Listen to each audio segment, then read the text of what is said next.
मेरे प्यारे मित्रों नमस्कार। आज हम स्टार्ट कर रहे हैं अपना subject fertiliser technology OP Gupta series. बहुत दिनों से आप 2 साल से कह रहे थे सर ओपी गुप्ता पूरी पढ़ाइए, सर ओपी गुप्ता पूरी पढ़ाइए। तो आज पहला लेक्चर है। हमने सीरीज को पढ़ाने के लिए पहला कदम उठा लिया है। अब हम ओपी गुप्ता को बहुत ही बेहतरीन तरीके से आपको पढ़ाएंगे। सबसे पहला सब्जेक्ट हमने सेलेक्ट किया है फर्टिलाइजर टेक्नोलॉजी, फिर ऐसे ही प्रोसेस रेगुलेशन, फिर मैकेनिक्स, सीआरई, हीट ट्रांसफ़र, मास ट्रांसफ़र, ऐसे हम आगे बढ़ाएंगे, जो कि मैंने आपको बताया था अपना एक लेक्चर में। तो मेरे प्यारे मित्रों, आज हम फर्टिलाइजर टेक्नोलॉजी स्टार्ट कर रहे हैं।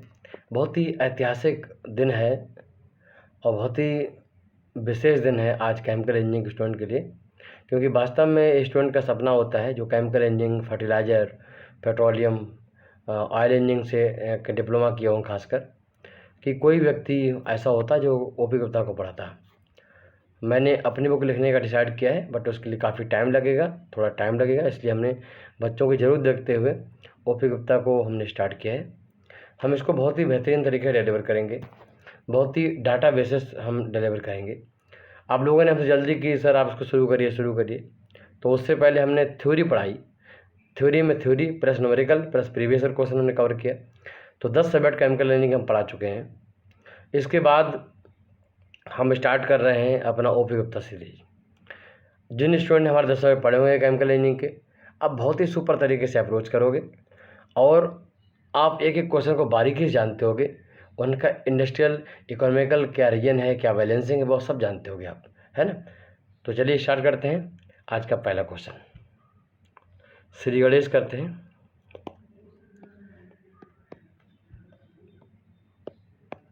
पहला क्वेश्चन है कि यूरिया या फर्टिलाइज़र, यूरिया इनमें से कौन सा फर्टिलाइज़र है।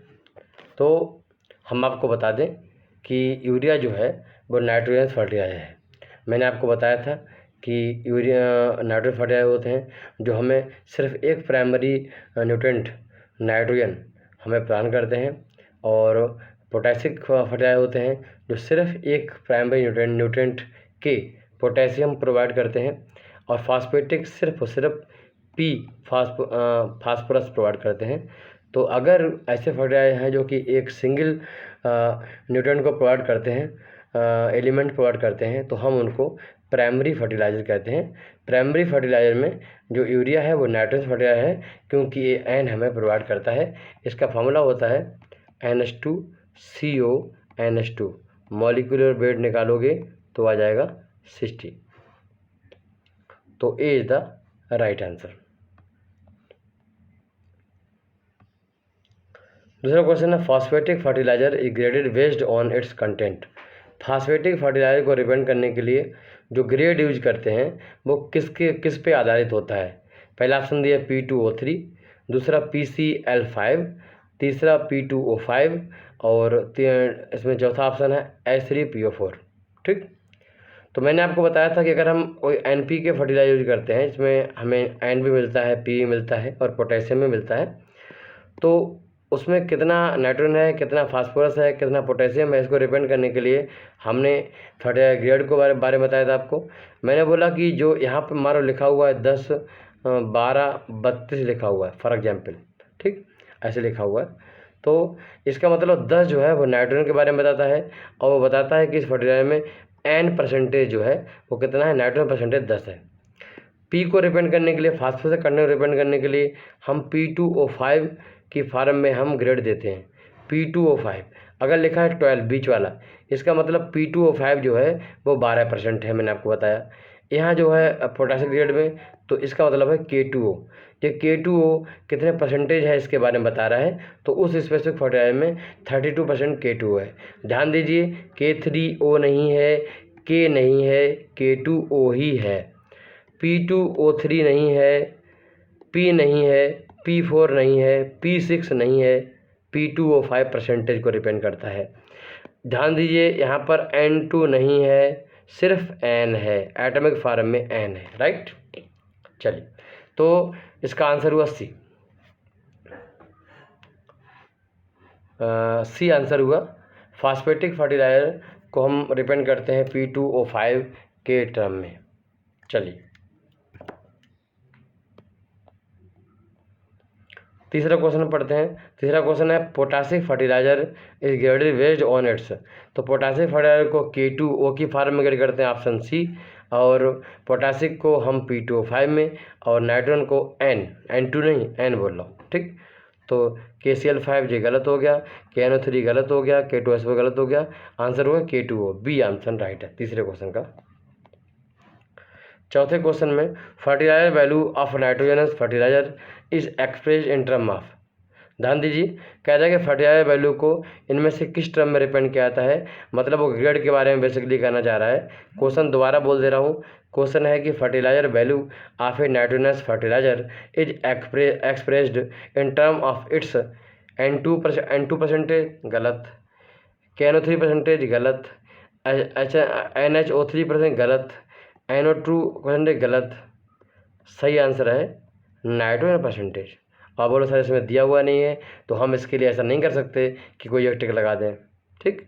हम जो भी आपको पढ़ाएंगे वो ऑथेंटिक होंगे, जो भी मेरे नॉलेज है, जो तो मेरी उम्र में जितना भी नॉलेज है मेरे पास, उसके आधार पर ऑथेंटिक होंगे। हम 7 text book international text book मिल के हम आपको पढ़ाते हैं। सारी चीज़ें बहुत ही प्रॉपर तरीके से, बेहतरीन तरीके से हम पढ़ाएंगे।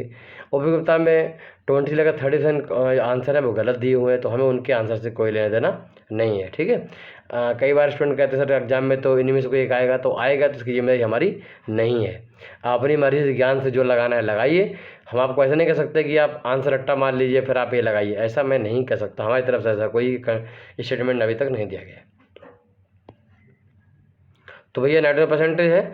अच्छा, अब इनमें लगाना ही है, ठीक। तो क्या करोगे, तो ये N2 सही हो सकता है इसमें मिस प्रिंट हुआ हो या कोई वजह हो, तो ये सब चीज़ें हो सकती हैं, तो आप N2 लगा सकते हैं। चलिए पांचवा, rock phosphate constituent mainly of, ठीक। जो रॉक फास्फेट होता है वो मेनली क्या होता है, तो हम रॉक फास्फेट को हम फ्लोरोएपेटाइट भी कहते हैं अगर इसमें हमारा फ्लोरीन कंटेंट होता है तो। ध्यान दीजिए, रॉक फास्फेट जो है उसका फार्मूला क्या होता है, फार्मूला होता है CA3PO4 का होल ट्वाइस, CA3PO4 का whole twice 339 whole thrice dot CaF2, ठीक, राइट। ये फार्मूला होता है, इससे फ्लोरीन आता है।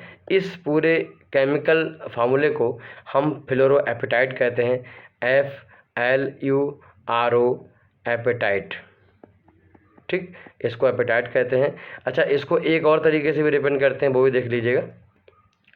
इसको हम ऐसे भी लिखते हैं CA10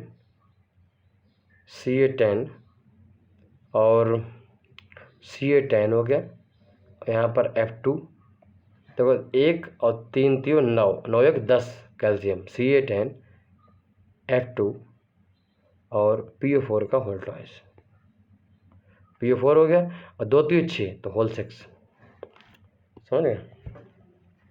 ऐसे भी इसको रिप्रेजेंट करते हैं।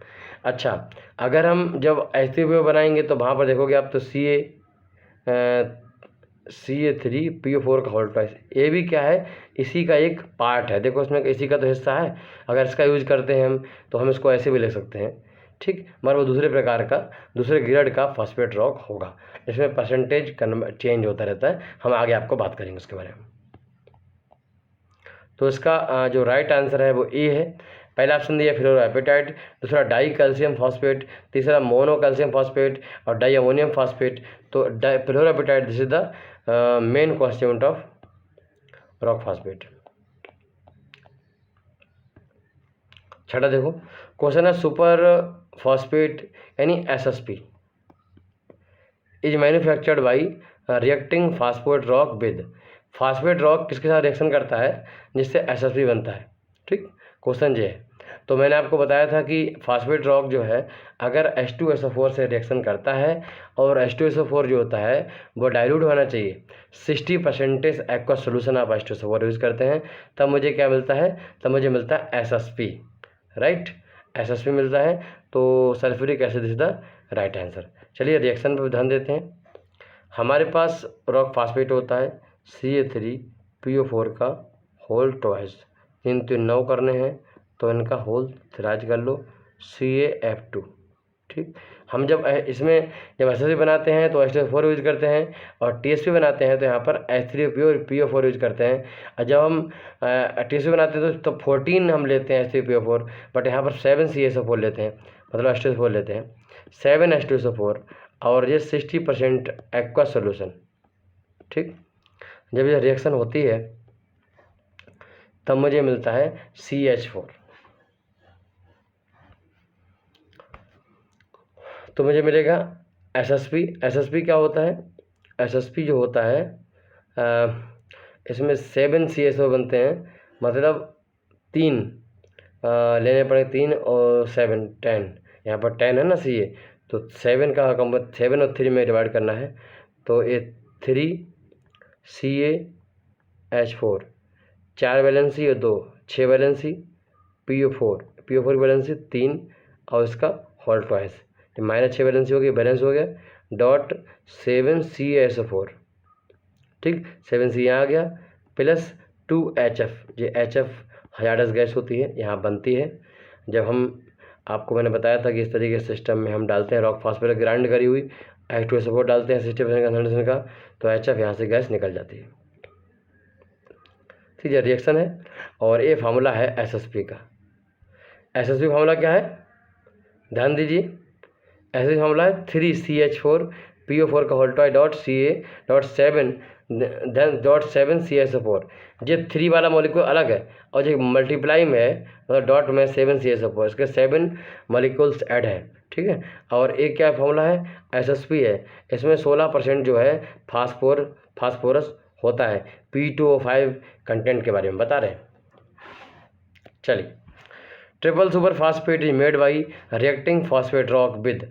अब फास्फेट रॉक किससे रिएक्शन करेगा, तो बनेगा हमारा क्या, ट्रिपल सुपर फास्फेट। तो मैंने अभी बताया कि फास्फेट रॉक की रिएक्शन अगर हम H3PO4 से कर दें तब मिल जाएगा हमें क्या, ट्रिपल सुपर फास्फेट। H3 मतलब फास्फोरिक एसिड, ये राइट आंसर।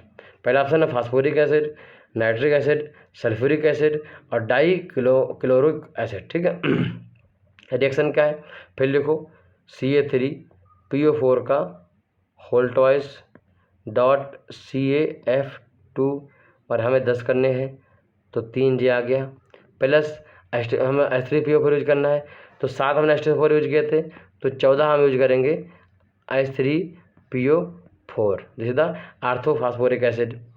और ध्यान दीजिए, आर्थोफास्फोरिक एसिड 73 से 75 कंसंट्रेशन वाला ही यूज करेंगे। और मेरे प्यारे मित्रों, मैक्सिमम टाइम से इतना बना पाते हैं। जब आर्थोफास्फोरिक एसिड बनाएंगे तो आप देखोगे कि नॉर्मली 40% मिलता है, उसको हम मल्टीपल इफेक्ट ऑफ जाके 75% करते हैं, जो मैंने आपको पढ़ाया था, जिन्होंने केमिकल टेक्नोलॉजी पढ़ी उन्होंने बताया होगा। तो अब यहाँ पर जो मैंने आपको लिखवाया था, यहाँ पर ध्यान दीजिए, जो हमने SSP बनाया था उसमें से इतना content, this is only TSP। बात समझे, ये क्या एक तरीके से ये TSP है, और पूरा हम C यहाँ ले लें, मतलब 10 C ले लें, तो HPO4 ले लें, 3 दूनी 6 हो गया, और PO4 का होल ट्वाइस कर दें, बैलेंस ही हो जाएगी।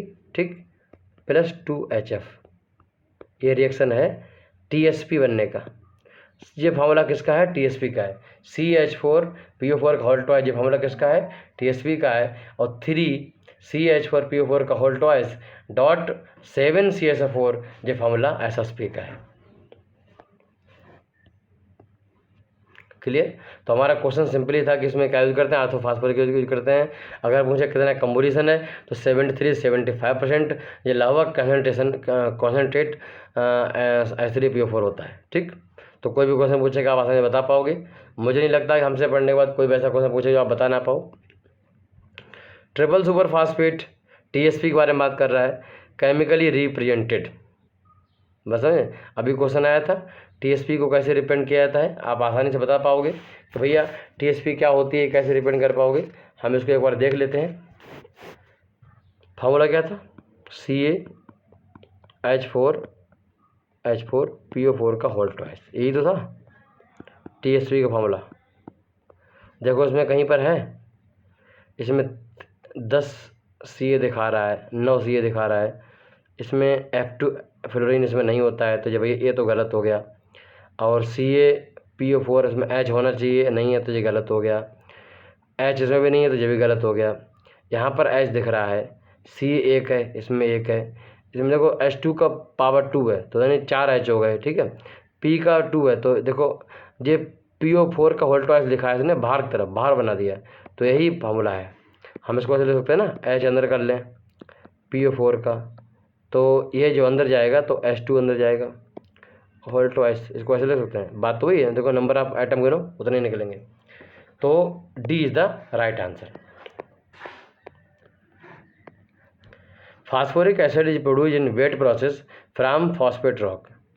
देखो क्वेश्चन आ गया, फास्फोरिक एसिड जो है बनाया जाता है in wet process from phosphate rock.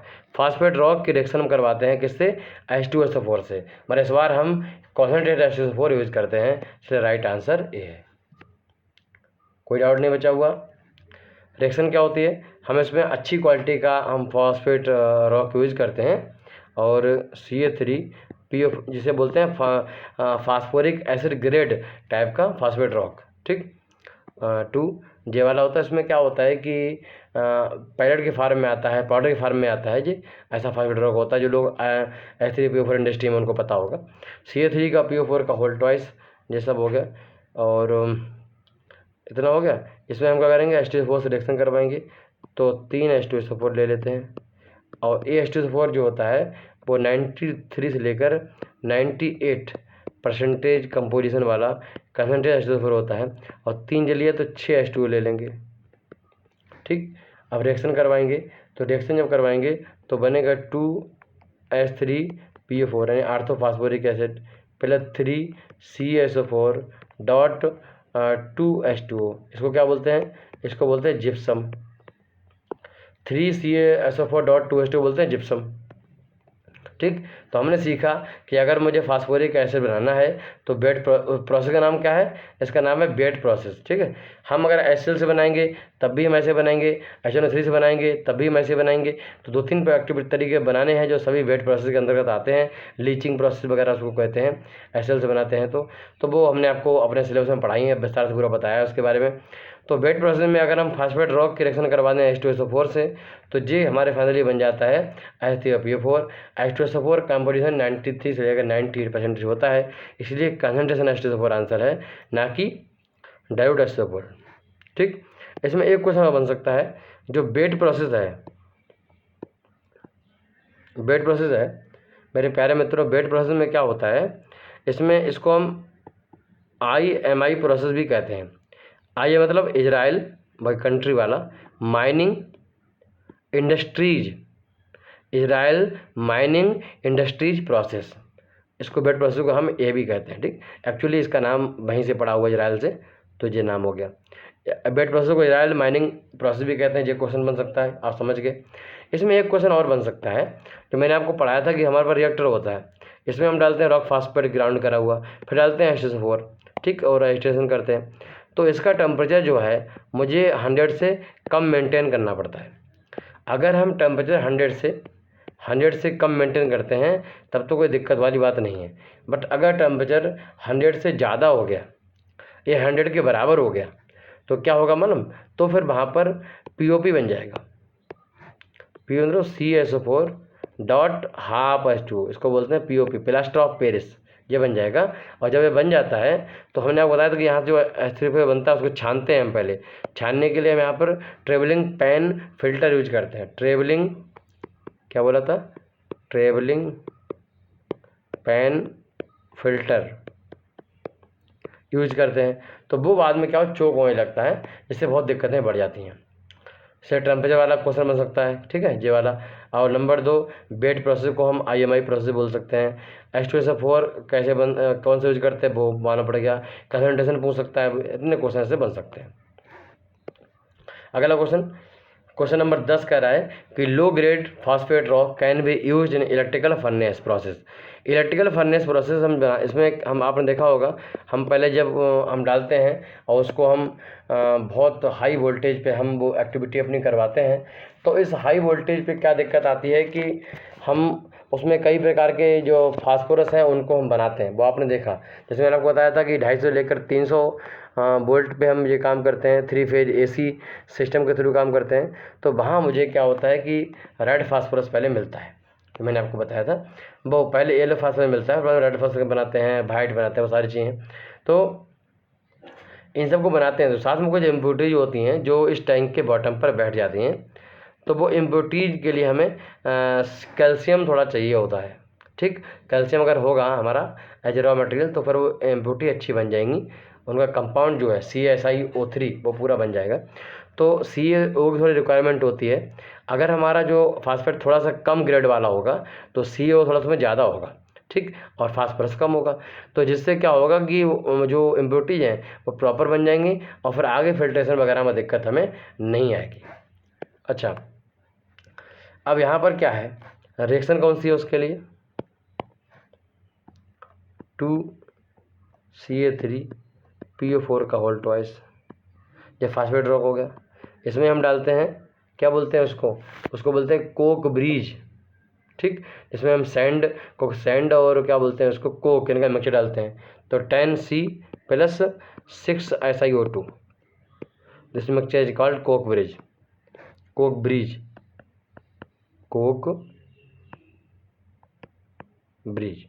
अब डालते हैं तो बन जाता है P4, सबसे पहले टूट जाता है, अब बनता है येलो फास्फोरस, ठीक, पीला फास्फोरस बन जाता है। येलो फास्फोरस ग्रेड होता है जिक, और इसके साथ में बन जाता है 6CaSiO3, यही वो इम्प्योरिटी है इनके बारे में बात कर रहे हैं। और प्लस 10CO गैस काम से बनती है, वो खतरनाक गैस होती है। इसकी कोई कलर नहीं होता है, इसका कोई गंध नहीं होती है, बस थोड़ी देर में जाते ही हमारे दिमाग में चकराने लगता है, सर दर्द होने लगता है और आदमी बेहोश हो जाता है। इसलिए कहीं पर ऐसी जगह हो जहाँ पर CO हमें लग रही है तो वहाँ पर ऑपरेटर चाहिए कि वो CO मीटर साथ में लेके जाए, ठीक है। हनीवेल कंपनी का CO मीटर आजकल आते हैं, वो बहुत ही इफेक्टिव काम करते हैं। तो ये हो गया, ठीक है। 400 से 500 के ऊपर जब CO जाता है तब वहाँ पर दिक्कत पैदा होने लगती है, मतलब PPM। तो यहाँ पर जो बात कर रहे हैं हम कि सिलेक फार्मेशन, तो CA मतलब गंदगी जो है इम्प्योरिटीज, वो CaSiO3 जो है सिलेक है, क्लियर। तो ये राइट आंसर है। सिलेक फार्मेशन प्रभाव है, इसलिए लो ग्रेड का भी फास्फेट रॉक यूज कर लेते हैं फर्नेस में, ये इसलिए ये राइट आंसर है। इसमें क्या होता है, इंडस्ट्री अगर बात करें तो 32% अगर इसमें है, ठीक है। अगर 32% P2O5 है तो मुझे अगर बेंटन H3O पर मतलब हमें चीज़ें बनानी है, जैसे बेसिकली अगर हमें बेंटन येलो फास्फोरस चाहिए तो उसके लिए हम लगभग 7.5 टन हम यूज़ करते हैं, क्या, रॉक फास्फेट, ठीक। और अगर उसमें कंपोजिशन ज़्यादा है, कंपोजिशन जो है मतलब कम है, 25% है, ठीक, तो हमें क्या करना पड़ेगा, ज़्यादा यूज करना पड़ेगा। तो 9.6 टन हमें यूज करना पड़ता है रॉक फास्फेट, समझ गए। अच्छा, अब इसमें एक दिक्कत है, वो दिक्कत क्या उसको समझते हैं। तो हमारी कोशिश क्या होती है कि P2O5 कंटेंट ज़्यादा हो तो अच्छा है, क्योंकि अगर हम फास्फेट बनाना चाहते हैं तो मुझे P2O ज़्यादा चाहिए। अगर P2O परसेंटेज ज़्यादा होगा, P2O5 का ज़्यादा चाहिए, कंसेंट्रेशन ज़्यादा होगा, तो क्या होगा कि हम रॉ मटेरियल हमें कम खरीदना पड़ेगा। रॉ मटेरियल कॉस्ट इन्वॉल्व होती है, वैसे बहुत सारी दिक्कत होती है। फिर हम उसको और प्रोसेस करते हैं, वहाँ भी दिक्कत आती है। ट्रांसफरिंग कॉस्ट आती है, वो भी दिक्कत है। कन्वेइंग कॉस्ट होती है, वो भी इंडस्ट्री में ज़्यादा होती है। उसके बाद जब अगर उसमें P2O परसेंटेज कम है तो क्या होगा, फिर और चीज़ें ज़्यादा होंगी, CO ज़्यादा होगा, सही, तो CO वगैरह ज़्यादा होगा, तो CO ज़्यादा होगा तो वहाँ से CaSiO3 ज़्यादा बनेगा, इम्प्योरिटी ज़्यादा बनेंगी, तो वो उनका फिर डिस्पोजल करना उन सब में दिक्कत आती है। इसमें जो इनकी इम्प्योरिटी होती हैं, जो नीचे सिलेग होता है, वो सिलेग बाहर निकाल देते हैं वेस्ट के तौर पे, और उसको रोड वगैरह पड़ते हैं ना, तो रोड पेविंग में जो रोड हमारा पड़ता है तो उनकी रोड बनाने का मटेरियल जो है वो एक तरीके से यही SiO4 का जो सिलेग होता है यही यूज किया जाता है। तो बेसिकली हम कहना चाह रहे हैं कि हम चाहते हैं कि P2O ज़्यादा हो तो अच्छी बात है, बट अगर थोड़ा कम है तो इम्प्योरिटी आसानी से अलग हो जाती हैं, इसके बेहतर से अच्छा है, वैसे और कोई इसमें फ़ायदा नहीं है। तो ये था आज का लेक्चर। अगर आप यूट्यूब पर देख रहे हैं तो आपने समझ लिया होगा हम कैसा पढ़ाते हैं आपके लिए। अब हम और हाई क्वालिटी में आपको पढ़ाते हैं। पहले वीडियो थे उनमें आवाज़ थोड़ी डिस्टर्ब थी, और वीडियो अच्छा नहीं था, बट उस वीडियो और ऑडियो हमारी कंटेंट था वही था जो आज मैं पढ़ा रहा हूँ। तो उस कंटेंट ने पूरे इंडिया में, इंडिया से बाहर धूम मचा दी। एक बड़ी मात्रा में तादाद ने हमारा सपोर्ट किया, और आज आपका हमारे एप्लीकेशन में बहुत बड़ा सपोर्ट है। हम बहुत बहुत धन्यवाद देना चाहते हैं। आप हमारे एप्लीकेशन कैमो गुरु को डाउनलोड कर लिए प्ले स्टोर जाके, और उसके बाद क्लासेस शुरू करिए। वहाँ हम बहुत ही मिनिमम फीस में क्लास स्टार्ट कर रहे हैं। जैसे फतेहा टेक्नोलॉजी 270 फीस है, 270 फीस है फतेहा टेक्नोलॉजी, जिसमें 250 क्वेश्चन हम कवर करेंगे। ऐसे आप जाओगे एप्लीकेशन में तो स्टडी मटेरियल सेक्शन में जाओगे तो वहाँ पर आपको सब्जेक्ट की फ़ीस वगैरह सब मिल जाएगा। तो आप हमारा सपोर्ट करिए। हम उम्मीद करते हैं कि पूरे देश से और देश से बाहर में सपोर्ट मिलेगा। नमस्कार, जय हिंद, जय भारत।